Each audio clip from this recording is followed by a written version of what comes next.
Malamnya mereka tidur di hutan setelah tidak berhasil membuntuti gadis aneh. Kemudian menjelang pagi, mereka meneruskan perjalanan.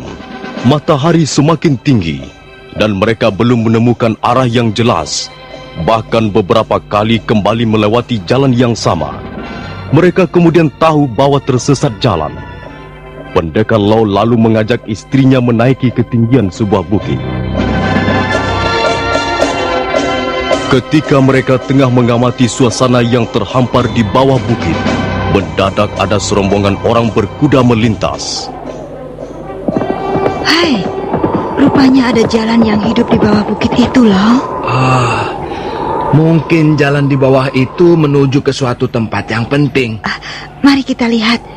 Siapa tahu jalan di bawah itu dapat menunjukkan pada kita arah ke Kulauan. Baru saja pendekar Lau dan Mesin akan melangkah ke arah kudanya, ketika tiba-tiba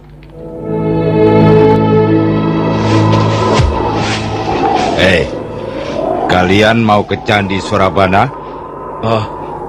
Tidak. Siapa kau dan apa maksudmu mengintip pembicaraan kami? Namaku Ralumbu. Aku pun akan pergi ke Candi Surabana. Tempat itu sudah tidak terlalu jauh dari sini. Kalian lihat di bawah sana, di sebelah barat daya. Bangunan dari batu-batu bersusun itulah Candi Surabana. Dan di sebelahnya Candi Tiga Wangi. Kau keliru.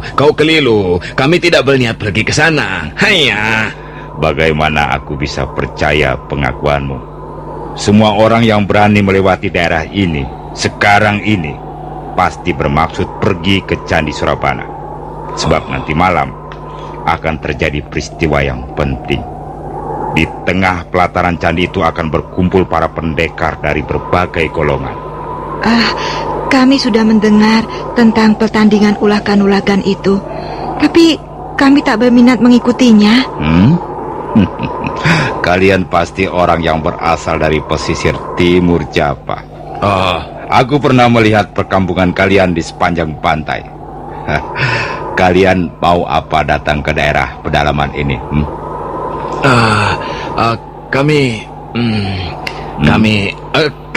Kalian keliru menafsirkan daerah asal kami.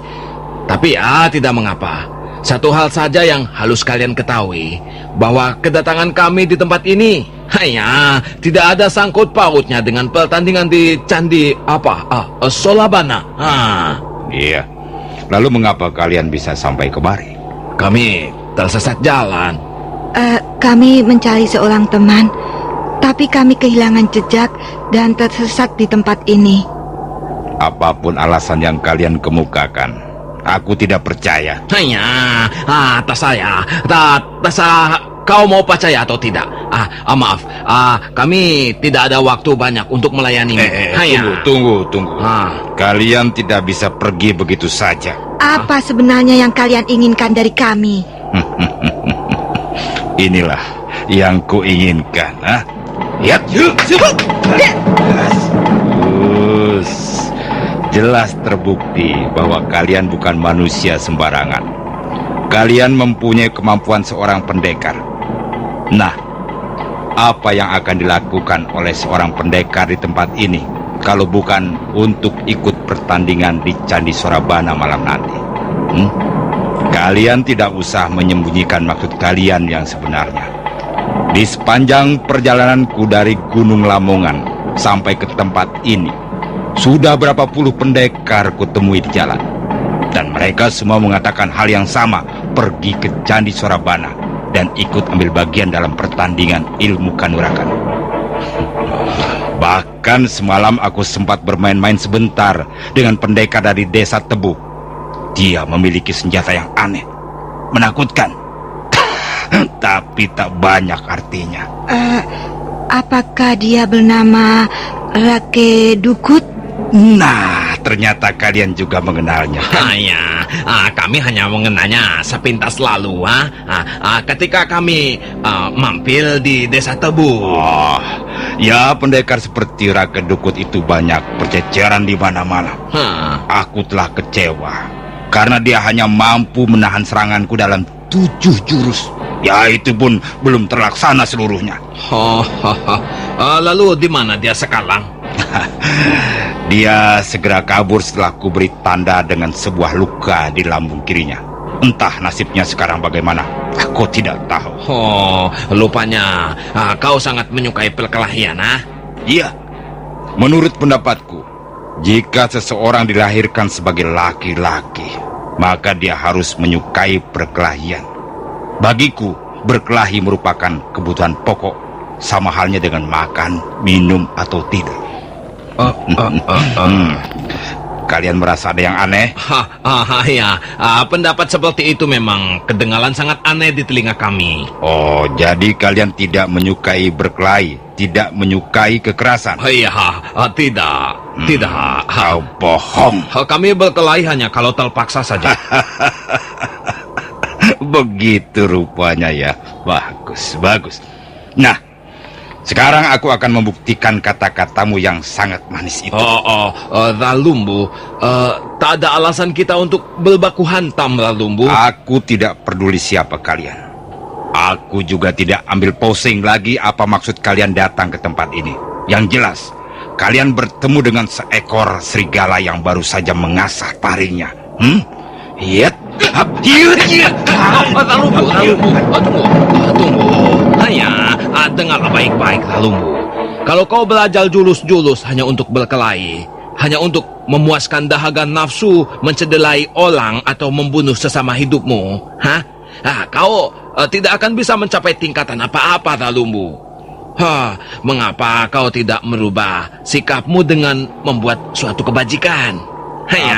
Apa itu kebajikan? Selama ini aku hanya mengenal satu hukum. Siapa kuat, siapa tinggi ilmunya, dia akan menang dan dihargai orang. Dan mereka yang lemah, tak punya kepandaian apa-apa, sekalipun berhati emas, dia akan dilecehkan dan dihina orang.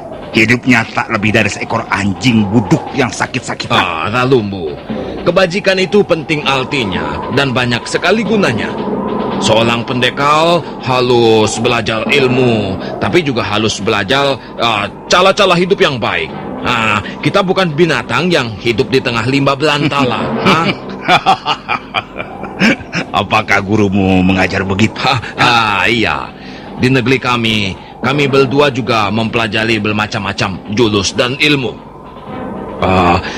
Tapi ya segala macam ilmu itu bagi kami hanyalah melupakan jalang, hanya melupakan alat belaka untuk membela diri dari ancaman bahaya. Itu kami tak pernah menggunakannya untuk berkelahi tanpa alasan yang kuat. Karena itu, maaf, Ralumbu, kami tak bisa menuruti ajakanmu. Tunggu. Kami tak sanggup melayani nafsumu untuk melakukan kekerasan. Mau atau tidak, aku akan memaksamu berkelahi. Yap, yes. Iya. Ayunan pukulanmu cukup mantap, bagus. Kuharap kalian adalah orang-orang yang tepat untuk menguji kemampuanku selama ini. Ralumbu, jangan memaksa kami. Aku harap bisa mengendalikan diri. Aku tidak sependapat dengan gurumu. Bagiku, kita tetap hidup di tengah rimba belantara yang bernama masyarakat manusia. Siapa kuat, dia akan tampil sebagai pemenang. Sekalipun kulitnya masih belang, tubuhnya masih besar, tapi seekor macan tak akan ditakuti kalau giginya ompong. Dengan keyakinan seperti itulah aku pergi jauh meninggalkan Gunung Lamongan. Percayalah bahwa keyakinanmu itu keliru, salah. Kehidupan manusia tidak dapat kau samakan dengan kehidupan di tengah limbah. Cukup. Aku tidak ingin memperpanjang pembicaraan yang tidak berguna dan tidak menarik. Lihat, dua bilah pedang ini ibarat taring-taringku. Kalau kalian dapat mematahkan serangan taringku, baru aku mau percaya pendapat kalian itu. Kalau begitu kemauanmu, baiklah. Mesin, minggirlah. Biang kulayani dia, biang puas hatinya. Hati-hati, Long.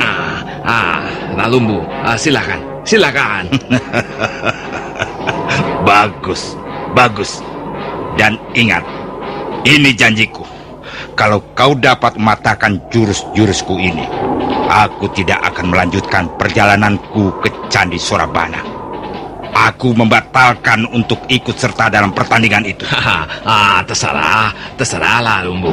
Aku tidak akan mencampuri urusanmu. Baiklah. Awas.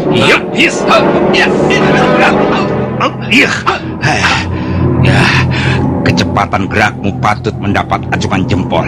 Tapi aku baru saja mulai.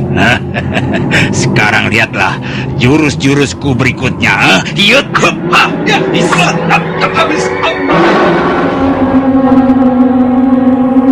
Ralumbu mulai mengeluarkan jurus-jurus mautnya.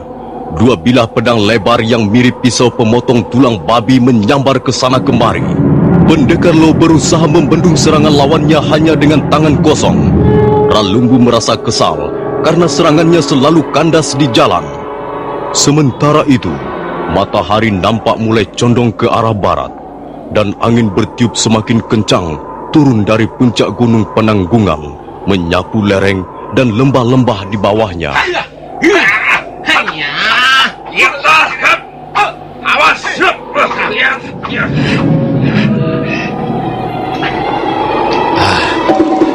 Kau benar-benar pendekar yang tangguh. Apakah sudah kau keluarkan semua jurus-jurusmu, Lalumbu? Tinggal 3 jurus lagi yang aku miliki. Dan aku sudah menghabiskan 4 bulan waktuku untuk mematangkan 3 jurus ini. Kalau kau dapat mematahkan 3 jurusku yang amat berharga ini, aku akan menepati janjiku. Bersiaplah. Pendekar dari Gunung Lamongan itu memasang kuda-kudanya. Matanya menatap tajam ke depan, nafasnya turun naik. Pendekar Lo tahu bahwa lawannya kali ini akan mengerahkan tenaga dalamnya. Karena itu, dia semakin berhati-hati.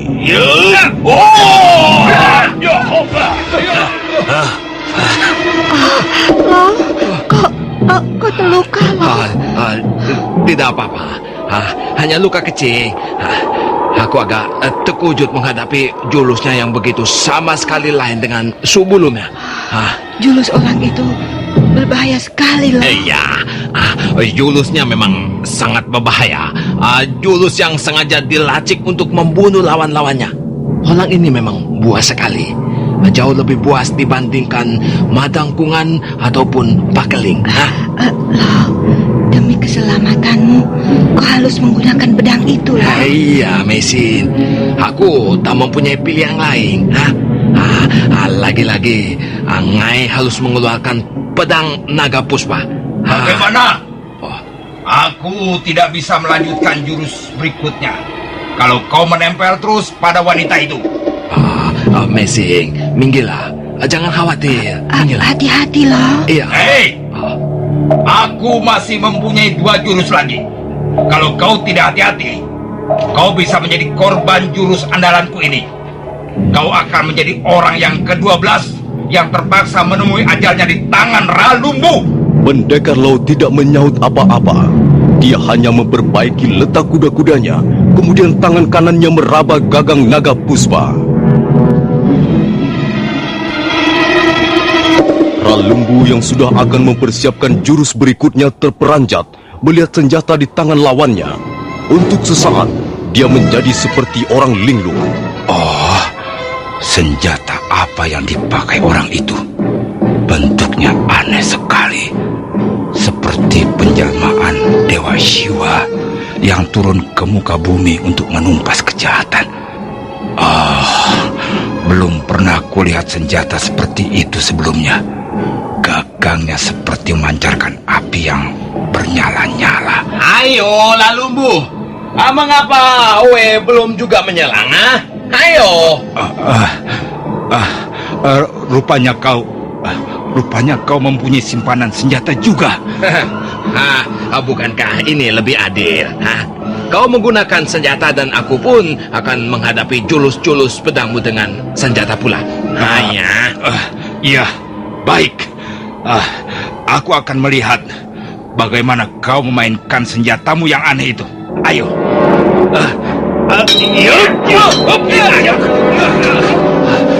Senjata apa yang dipakai orang itu?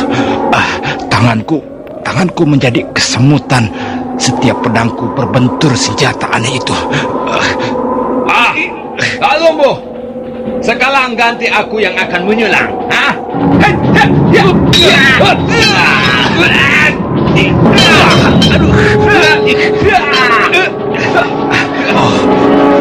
Mengerikan sekali senjata itu.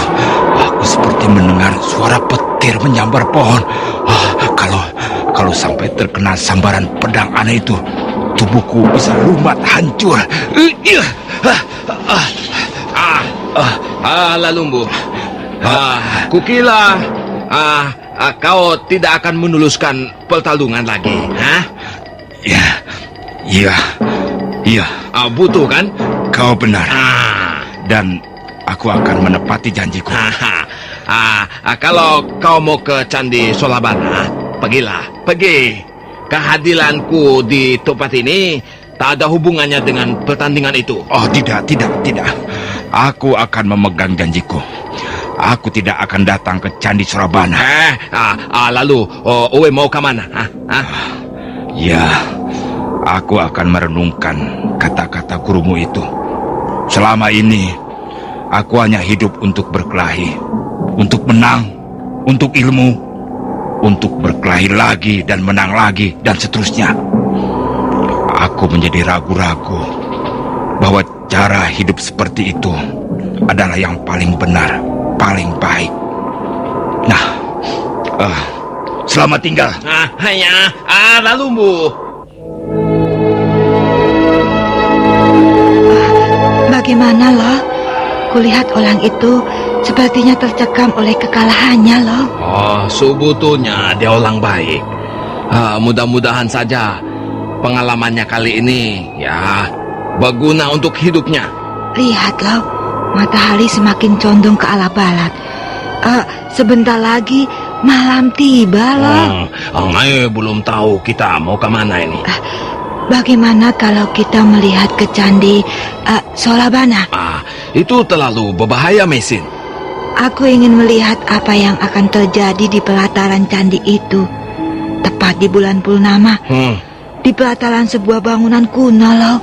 Sementara banyak pendekar dari berbagai golongan bertemu dan berlaga. Tentulah suatu pemandangan yang sangat mengesankan. Mesin, kalau kau ingin sekali melihatnya, ayo, marilah. Kita harus segera meninggalkan tempat ini. Lau suamiku, kau memang baik. Kau selalu menuruti keinginanku. Mesin memeluk pendekar Lo dengan penuh kemesraan. Pendekar Lo balas memeluk erat sekali. Keduanya berpelukan di atas bukit, sementara angin bertiup memainkan pucuk-pucuk pohon. Dan setelah puas berpelukan, pendekar Lo menuntun istrinya menuju kuda yang ditambatkan di bawah pohon ketapang. Ayo, peganglah pinggangku kuat-kuat, supaya kau tidak terlempar dari kuda ini, Mesin. Ayo. Beginilah. Begini. Iya, butuh. Sudah. Hiya.